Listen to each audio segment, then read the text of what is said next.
Hey guys, it's Stacy. It's been a long time since I recorded a video, and I figured this time I'll just do it on my computer with my webcam because it's easier, and that way I wouldn't have to like go back and edit it and whatever, because that seems to be the reason why I don't upload videos because I end up recording all the stuff on my camera and then I just never get around to editing it because it does take a while and it's time consuming to export and whatever. Anyway, so I hope you can hear me well. I just had a Zoom call for work, and I'm also not wearing makeup. I've been, since the pandemic started, I don't want to say let myself go, but I guess I don't really care that much about my appearance, just because I stay at home. I'm still quarantining, I guess, because I really don't want to get COVID. My health insurance is not that great, so and actually this summer I didn't have any health insurance at all. Anyway, so I'll just talk about real fast. I'm trying to make this video pretty short because I'm back on YouTube. Yay! Well, I'm not actually. I guess I'm back on YouTube. I do want to produce more content, and I'm sorry that I have, stopped or taken a break for 3 years. I don't know how long it's been. It's been a while. But anyway. So I just turned 24. I live in Eugene still. I graduated from University of Oregon, summer of 2019, and my mom actually came to visit me, and we did a road trip, which was amazing. I'll do a different video about that because I do have content actually from that trip, and I filmed us traveling, and we went all the way to California and Nevada and Arizona, all that stuff. So it was super fun. Sorry, I get notifications on my watch occasionally, so I apologize. Let's see here. I am currently a grad student at University of Oregon, but I'm a grad student on the Portland campus, and it's currently remote. So and I also get notifications on my computer. Just let me know that Halloween is tomorrow. Yay.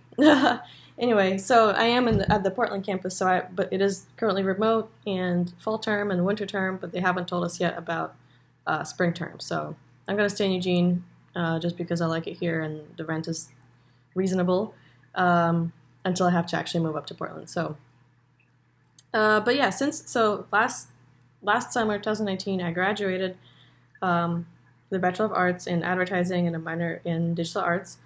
As you may have, I guess, remembered from last time I've made videos. And then, let's see, after almost straight out of graduation, so I've applied to like a bajillion different companies. I was trying to get hired so bad because I had already applied for OPT. After that, OPT is optional practical training. It's what international students, basically, it's a privilege that they get. After graduating, they get a year to, work for or have an internship at a U.S. company within their field, and yeah, they work for a year, and then they may or may not get hired. And if they do, the employer basically will provide the H-1B visa, and then there's that sort of shift from OPT to H-1B, which is very common. So that was my plan. I was planning to, graduate, get a job, do OPT for a year, and then switch to work visa, and then eventually that could have been my path to citizenship or green card or whatever, because I do like living in the United States, and it's nice here. It's been so I guess I'll have to edit this video because my recording just cut off. Oops. Anyway, so I'm going on 6 years in Eugene, as I said. 7 years. It's not 7 years. I'm going on 7 years. It's been 6. There we go. That's the math. And I was also 1 year in Indiana. So total 8 years. Sorry, total 7 years going on 8. There we go. And I kind of was able to formulate my identity and who I am, what I want in life, what my, vision of the world is here in the United States. So maybe that's why I also want to stay here. I don't know. I'll figure it out, I guess. Let's see. So after I graduated, back to my story. After applying to billing companies, I finally landed an offer here in Eugene with a company called Capelli Miles. They are a local ad agency. If you're familiar with Eugene/Oregon area, they do Buy Mart, which is a huge supermarket chain across the Northwest, Idaho, Washington, Oregon. And then they also did Fifth Street Market, the Fifth, a lot of local small companies, also Oregon Treasury, and a bunch of others. Anyway, so that was great, and they told me that they had long-term plans to keep me there. I was the only designer, so I was producing, social posts, print design, banners, billboards, stuff like that. So it was a lot of fun. And the pay was great. The benefits were great. I was getting paid about $50,000 a year, which is $50,000 a year, which is pretty great for somebody who, in a small town, just graduated, and the benefit, I had healthcare and everything. So that was nice. And I also had life insurance. So anyway, and then they also, like I said, they had long-term plans. So they were so I was talking to the boss about, he was implying that he was going to get a work visa done for me. So all the immigration issues were going to be sort of taken care of. So I was really excited about that. I was working, and actually I always tell myself, like, if somebody told me last year around this time when I was already working that a year from now I'd be laid off and getting a master's degree, then I'd be like, you're crazy. That's not going to happen. So anyway, fast forward 7 months into mid-March, coronavirus has already been ravaging through the United States and the rest of the world, and the economic implications were being felt, as people were going into lockdown and all that stuff, and, people were dying as well. So because we were such a small agency, a lot of our clients were also small. They went under super fast, and so that rippled to us, and the agency was down to just 7 people, and I was laid off along with a couple others, and that was not fun. That sucked. I remember that day, and I was like thinking, what am I going to do? Like, this is it. And I was thinking maybe this is the end of my American dream, I guess. And, I was looking at OPT, and I was like, what? Because you basically get 90 days to find employment if you're unemployed. And if you don't, then you have to leave, which would be awful, of course, because I established a life here. I have a great apartment. I have a cat, actually. You guys have seen him, actually, in my other video. Here we go. Don't mind the mess in the background, because he's a messy boy. And I'm not messy. I'm just busy. I can never clean my place. Anyways, so yeah, he likes to sleep next to me when I work. This is my work from home chair over here. So, sorry, I was petting my cat. OPT basically lets you stay in the United States if your employment is an unpaid internship. So, as long as you're formally employed, it counts. Meanwhile, Joel, who was my creative director at the agency, was like, hey, like I've had this idea for a long time called Epic Rules. Basically, I started this idea when my dad kept beating me in Monopoly, so I wanted to create like an expansion pack or an addition to the game that will make it more fun and more fair, or whatever, fairer, I guess. So he started an LLC, and he hired me officially as a design intern, and I was unpaid. So this was back in April. So I was off the hook until August, when my work permit expired. So when you first get your OPT, you get a work permit that says this is it for a year, and then it has an expiration date. So anyway, so I was like, okay, well, I'll just keep applying to companies, and I'll, hopefully somebody will hire me and get me that work visa, petition, all that stuff. So, that was a nice relief sort of in the beginning of the whole ordeal. So we were working on our product, which, by the way, I'll make a whole separate video about that in the description. Please check it out. It's called Mod Rules. We switched it from Epic Rules to Mod Rules because there's Epic Games, and we're in a competing industry, so we didn't want to get any copyright infringement issues. So we're called Mod Rules, and we make the world's first. Here's my marketing voice. world's first board game modifier packs. So we so far have modded Monopoly, Candyland, and Poker, Texas Hold'em Poker, and we called them real estate trading games, sugar-themed racing board games, and Southern State Grasp Them Poker, respectively. So yeah, I hope you guys, check it out. We have a Kickstarter going on right now. We just started last week, and we're only a third of the way so far, and we have 3 weeks to go. So if you guys want to contribute, that would be great. And there's different tiers, and you do get a game if you contribute. I believe $16 is how much is our pack. So if you contribute $16 or more, you get a pack. Then you get to choose which one you want. So yeah, anyway, that's a whole different video. Everything's going to be below. I don't want to edit anything. It takes too long, especially in this, everything having to work from home. I feel like my workload is a bit more than before. Anyway, so I keep getting sidetracked. So we started this company, and I was actually made part-time owner of this LLC. It's Oregon-based.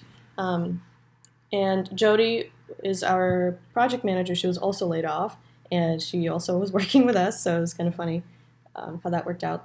So we were working, and then, my date was coming up, and Joel and I were talking, and he's like, well, hey, if modules can do anything, maybe we can petition for you to get a work visa and stuff. So I was like, okay, that's cool. So I contacted immigration law. I'm trying to figure out the timeline of how this went down. We were thinking about doing that, and then I believe it contacted an attorney, immigration attorney, and he told me that Donald Trump canceled all work visas till end of 2020. So even if so owning an LLC is not enough, by the way, which sucks. But even if we were to petition for me to get, to get a work visa, it still wouldn't be able to go through because it's till 2020 they're canceled, and if we were to do it in 2021 and I was here like illegally, it would also not fly because to petition for a work visa you have to be in the United States on a illegally, like you have an unexpired status. So that was not good. And then my boyfriend and I were like, should we get married? Like this is not a good idea because you don't want to get married just for a freaking visa. Like that's ridiculous. And we're too young. Like I'm 24, he's 23, so too early for that. So I also, again, I had a consultation with an attorney about that as well. And, to do that, by the way, it's not just, you don't just get married. I mean, you have to go to the county, and there's so many moving pieces, and it costs like $7,000. It's ridiculous. So I was laid off. I was surviving on the unemployment benefits because I have been paying taxes, and that's why I get those benefits. So, but that was still not enough. And by the way, Republicans took away that extra $600 a week, which, by the way, was only $504 after taxes. Really, I mean, they act like you get $600 and whatever you were making before you were laid off. It's like, no, you only get $200 a week base, and then you were getting that extra $600. It's like, well, thank you. It's like, how am I supposed to freaking pay rent for $200 a week? I can barely even get groceries. Anyway, that's a whole different video. I can rant about that all day long, about the engineered poverty in the United States and how capitalism is killing people. I can tell you all about my leftist tendencies. Anyway, if you guys want me to make a video about that, please let me know. I probably will myself because there's a lot to discuss there. So anyway, and I was freaking out because I was like, oh my god, like what am I doing? At this point I was also like without health insurance, like I was scared that I was going to get COVID, and it was just horrific, especially here in Lane County. Cases have been going up pretty fast because the students, coming back into town. So August 12th came, and I was like, oh, my status is expired. My attorney told me, like, hey, you still have 60 days grace period before they come for you or, send you a letter or whatever. And let's see what else I was going to say. He did tell me that Trump's ICE, aka Immigration and Citizenship Enforcement, I believe is what they're called, their policy has been actually going after overstaying international students, which I think is ridiculous. Like, I would understand if an overstayed international student was a criminal, but if you're just an overstayed international student, really, that's what who you're gonna go after? That's just pathetic to me, and fascist. Anyway, especially during coronavirus, they have not provided anything. There has not been any extra change, like, hey, because of coronavirus, international students, blah, blah, blah. In fact, ICE was actually saying if your school is remote, online, you should go back to your home country. But, University of Oregon was actually one of the main plaintiffs against them, and they sued ICE for doing that, which is, just so extremely racist and xenophobic. Anyway, I keep getting sidetracked. So I was just in panic and scared, and also, I would hear voices outside my apartment, and I would think, oh my god, like, they're here, they're gonna take me. But thankfully, Oregon is a sanctuary state, so they can't just deport you here, which is nice. Although there have been stories, if you look up Bend, Oregon, I believe it was this August, it happened, quite a horrific instance of two individuals who were not presented their warrant for arrest, were literally transported to Tacoma, Washington, where they could be formally deported. Again, so fascist. This is literally, look up Germany 1933. This is how it begins. Anyway, you guys are gonna probably give me some shit in the comments for being this way. But you know what? Just freaking read. Read books, read about it. Media literacy, or I guess lack of media literacy, is such a huge problem. It's mind-blowing to me. People are not reading facts, they're just reading the headlines, and that's it.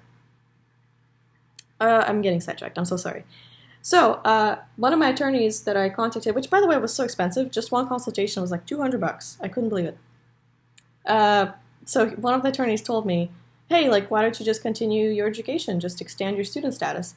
And I was like, well, okay, like, should I go get another bachelor's or go to master's? Like, what do I do? And he's like, yeah, just get a master's, continue within the same field, and that way that way you can buy yourself some more time, and maybe coronavirus will be over by the time, you graduate, you get your master's degree or whatever it is. So I was like, all right, okay, that sounds good, but I don't have money to go to school. It's like $50,000 for 1 year for master's. So yeah,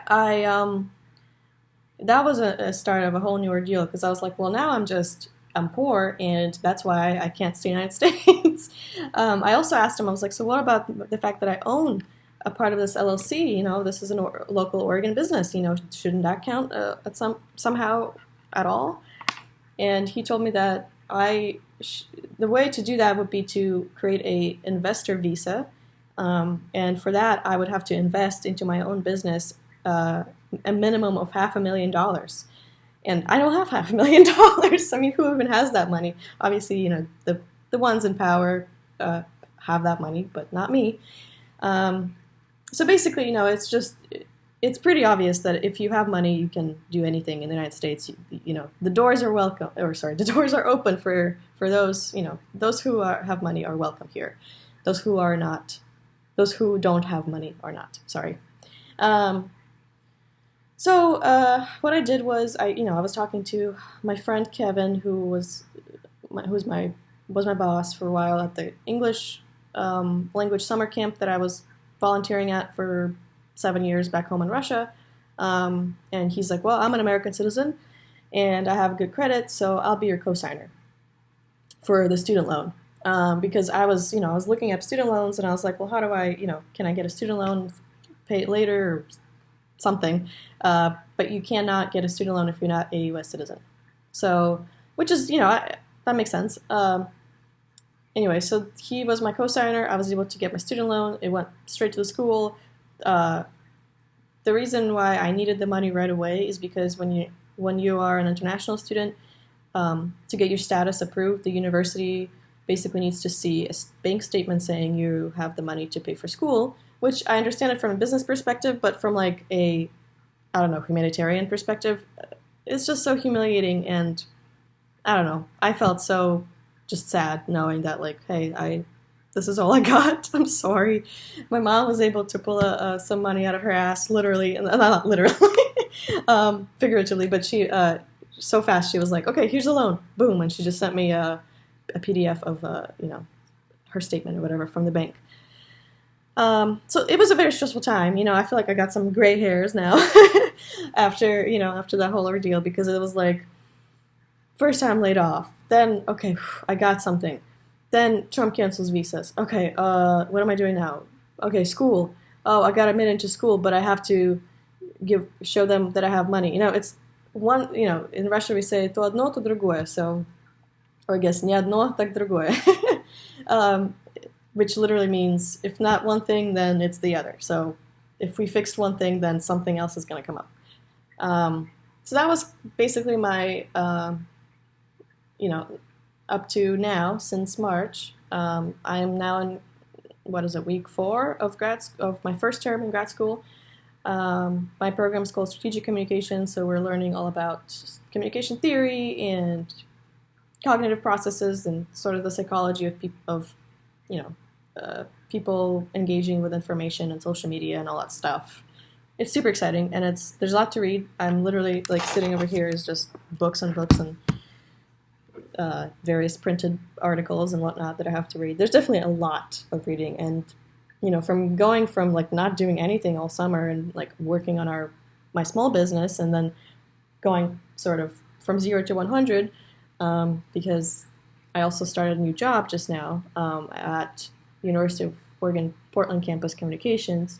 So I help run their social media and send out emails and stuff. So that is also another thing on my plate that just got added. So, and we just launched our Kickstarter. So I've been really busy. I also just realized that I totally, fun fact, when I edited that video, that last one with my mom's package, I was a little tipsy. I had Kel made me some cocktails, and Kel is my boyfriend. Actually, yeah, I should talk about my boyfriend. We've been dating for about 2 years now. His name's Kel, Kel. And that's pretty much it. He is also a student at U of O. So, Kel made me some cocktails, and I was drinking, and I was editing the video. And I think in my drunk mind, when I stopped at that, minute and 50-second mark, I was like, yeah, I'll call it good. That's a video right there. So I guess I uploaded it, and I'll add, or I guess I'll delete that one or whatever, and I'll re-upload the full unboxing of my mom's care package. And she actually just sent me another one, which I believe is it might arrive here late November, if I'm not wrong with my estimates. So yeah, that's pretty much it. This summer has been just a horrific experience. I have some prescriptions that I've been prescribed before, and I was like rationing them because I didn't have health insurance, and that was causing like massive withdrawal symptoms, and that was making me lose my mind. So just not good, not a great time. This whole year has been just a shit show, honestly. So yeah, that's about it. Oh yeah, and I got a cat. Yeah, I got a cat right before I got laid off, which was great timing. I was home all day. I taught him how to play fetch, which by the way I'll show you guys sometime later when I film another video. But I hope you guys enjoyed this video. It's fairly long, and I apologize. But it's just, I had to rant and just tell you what has been going on in my life. This summer I was just not mentally there to or emotionally I guess there to talk about anything, because my life was falling apart. Literally, everything I know is here. Like I said, it's been 7 years now that I have lived in the United States, and I haven't been back home in Russia in a while. I know that things there are not going super great, just from, democracy and human rights and public health crisis perspective. Like, COVID is crazy. I'll make a whole different video about that, because the stuff that my mom was telling me about the way the government has handled COVID-19 is just horrific. Just horrific. Anyways, thank you for watching this video. I'll see you in the next one. Please check out Mod Rules. We worked really hard to get it out and out in the world. Please watch our video. Again, the link will be out there. And contribute if you can, because Kickstarter is all or nothing. So we already have passed $3,000 of pledges, and if if we don't make enough, like if we don't meet our goal by the end of our Kickstarter, we lose everything, which will suck. So anyways, this is going to be a 30-minute video. What? It's like a professor's lecture over here. Anyway, I guess I'll shut up now and let you guys watch other videos, I guess. Oh yeah, an election is coming up. So today is, the day I recorded this video is October 30th. Election's literally, 3 days from now? 4 days. It's scary. I can't vote, so I'm just watching it all happen and unravel in front of my very eyes. Anyway, I hope you guys have a great day, and thank you for watching. Bye!